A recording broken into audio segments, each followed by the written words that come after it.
Hello and welcome to Moon Bay.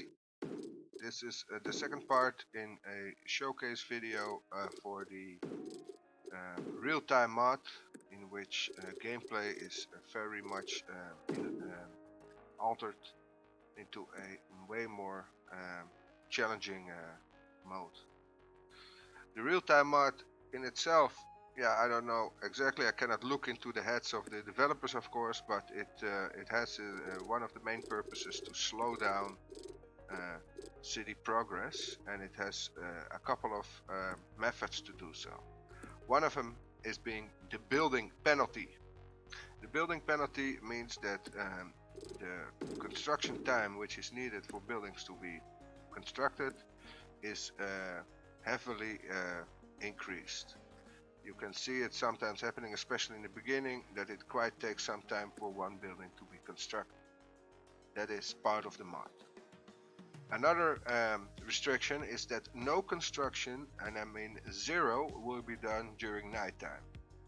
As soon as the day starts, there are some, how do you say, overworkers, people who are doing overwork. You can also adjust that in the mod settings. The amount of people who do so. So construction will go on after, as soon as the day starts. But yeah, during nighttime, it's just paused.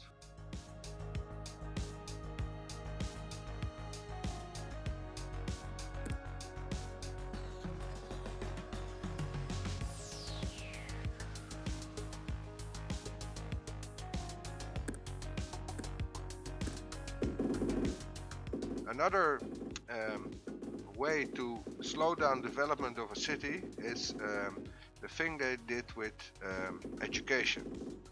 In a normal city, when as soon as you start building schools and high schools, yeah, it won't take long before your first citizens are being educated, and their housing level will go up because of their education being one of the restrictions which is needed to let the house evolve to a higher level. But in the real-time mod, elementary schools and elementary school education takes 5 days. And in this real-time mod, as you can see how slow one day progresses, that is quite some time. However, there are some students, a really low percentage, which has already some education in the schooling that you build. So for instance, when you build the elementary school, it will take sometimes 2 or 3 days before the first house will evolve into a higher level housing because the education requirement is met, but it will take a lot more time for more houses to evolve. As I said, 5 days is for the elementary school the time needed to be fully educated at the first level of education. Then the second part, the high school, takes 10 days. So without building a university, it will need 15 days to make students eligible for the university. But as you will see later in a later part, I think that will be maybe the next part already, that there is something like a bug, or maybe it's intended that as soon as you build the university, a lot of the citizens which arrive new are then already higher educated than the people you were living in your city before. That causes some problem with workforce because your large part of your workforce is low educated. That means that level 2 commercial buildings will not be able to have enough employers, and your industry will not even evolve to level 2 because there's a higher requirement to have higher educated people in order to evolve. That being said, on the two major things which make the real-time mod the real-time mod.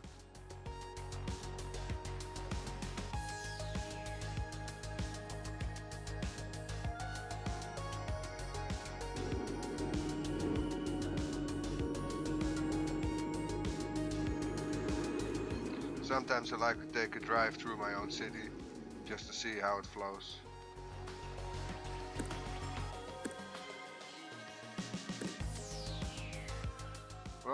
because in the nighttime nothing happens in this video, we will skip some of these night times.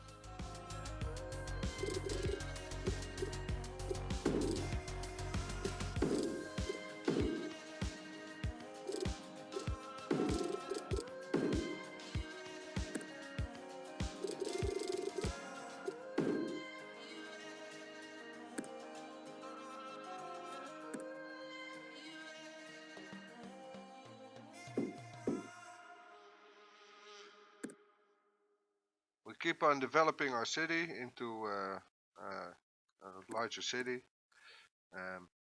Keep on attracting more citizens, but yeah, you'll see that they won't be coming in that quickly, although this is almost the max. Yeah, that's it. We reached Boomtown now, and we can enforce the recycling policy, something I highly advise, because garbage is something of a dilemma, and that you'll see in video number 4. As soon as you have your waste incinerators in the vanilla game, you would be used to, just fire up those waste incinerators and empty your landfills, and everything is fine. But in the mod, the need for garbage disposal is quite high, which partly means that it's going to be quite expensive to fire up both your waste incinerator and then also keep on having your garbage collected. So you'll need overcapacity in waste incinerators in order to empty your landfill. In the meantime, I've bought some advanced wind turbines. I like to have my power green, and they are quite cheap in upkeep. That's why I do that.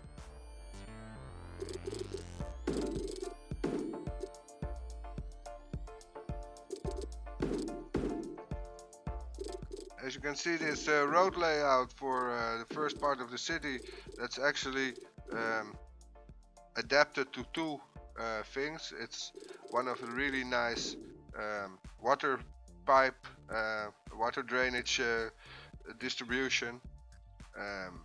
It has some space between houses of actually 1 block, so I use instead of 10 blocks, I use units of 11 blocks. That makes it possible to place, for instance, the park in any direction. For the rest, it doesn't suit any major big problem, except that also streets are at least 10% bigger than when you use a 10 block unit, which is the most efficient in terms of space.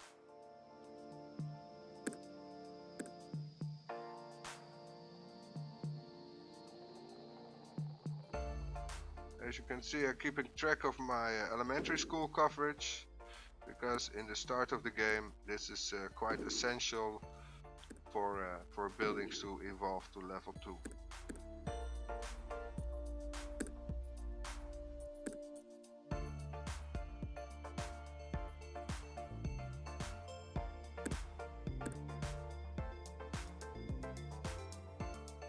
Planning ahead means that I will have to wait for these spaces to be filled up with residentials and some commercial. And to do so, we'll skip a little bit ahead by fast forwarding the simulation. And already it starts to get dark.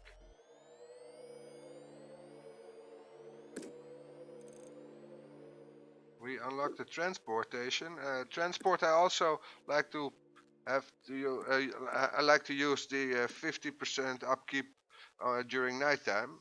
That does not only save money, but also it will, how do you say, half or even make a fourth out of the amount of buildings which drive during the day. And as the city sleeps at night, as it just did, why have a full transport system running when there's hardly anybody using it.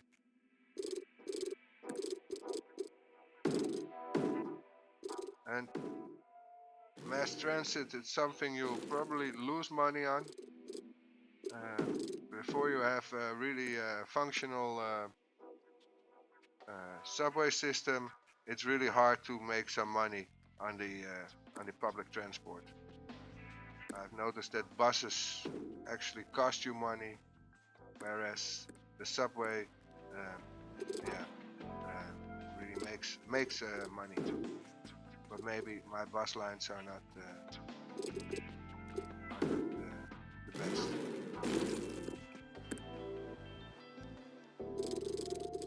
You'll see that in a later episode, because I wait quite long with filling out the public transport system, because it's so expensive and because there's actually hardly any need for it. At this moment in time, everybody can really go by traffic. It's also in the spirit of the real-time mod, it's not time yet for any public transport system, because we're actually a small town of not even a few thousand inhabitants. And yeah, what small village do you see having a major public transport system when there's no need for it yet? Here you see me constructing first parts of the second quarter of the city. This first one has a really nice layout, and I'll connect it to maybe another one of those parts. And in that connection, I will at least place the university building, so it has coverage over maximum coverage over both of the quarters. I can already tell you that the education bug is lifted as soon as you build a college anywhere in town. Every new citizen which arrives then will be affected by the fact that they'll have higher education. In order to expand, we build a new tile, or we buy a new tile.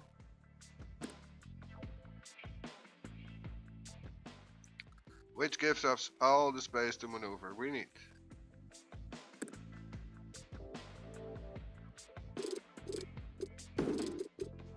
I was thinking this is actually a nice spot for the city hall to be placed.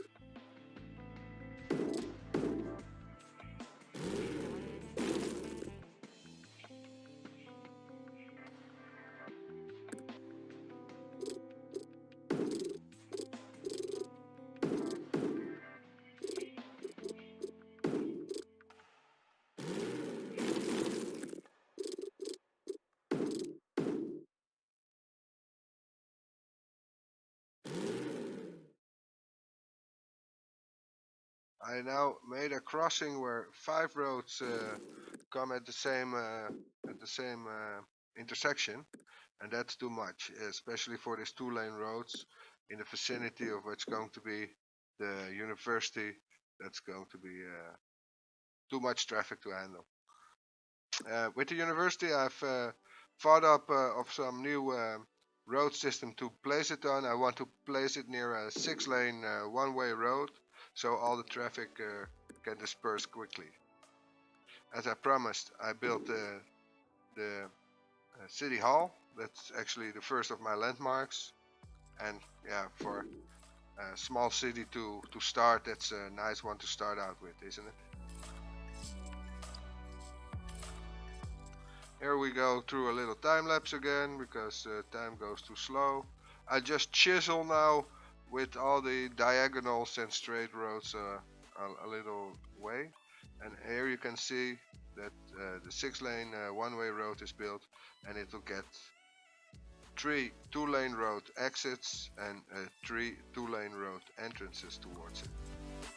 And in doing so, I hope to disperse traffic as much and quickly as possible, because I've noticed in previous games in the real-time mod that especially your university is going to be a building which is going to be really crowded. that much crowded that like as the university closes, all the students will exit at the same time. So it can be like 4,000 people who leave that building at the same time, which will clog up your transport system. But yeah, that as such is not the worst, but it need to be dispersed as soon as possible, so it won't how do you say give cardiac arrest.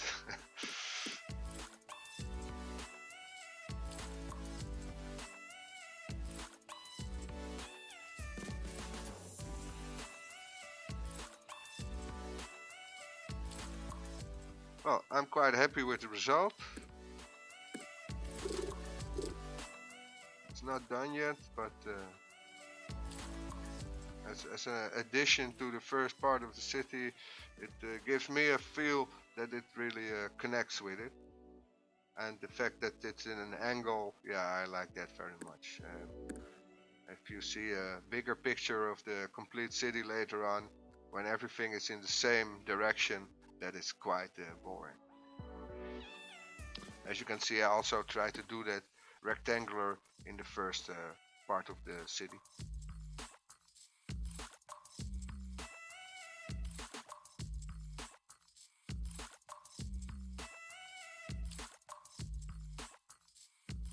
This is where the next part of the city is going to be.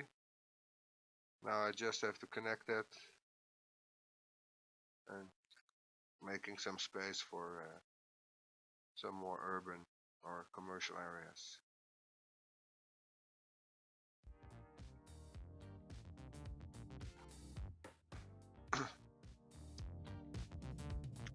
The fact that some of the roads are now a bit funny constructed is that it's going to be, how do you say, it needs to disperse this 6-lane traffic. And my idea of putting out a bus stop on the other side, it's a dumb idea. Because I reserved it for university, I already name it, so I will not accidentally build it later on.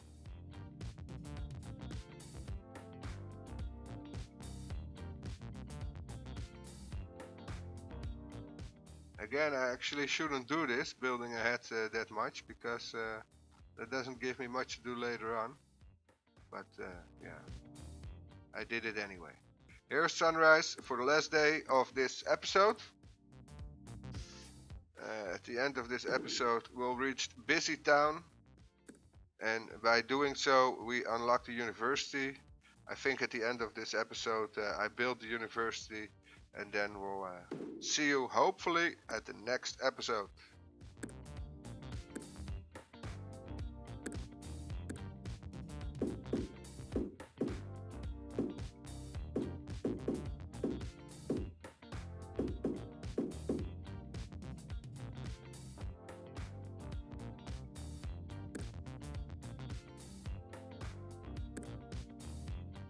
And there we are, a busy town. Oh, no, busy town is not the university yet. We'll have to wait for that in the next episode. See you later.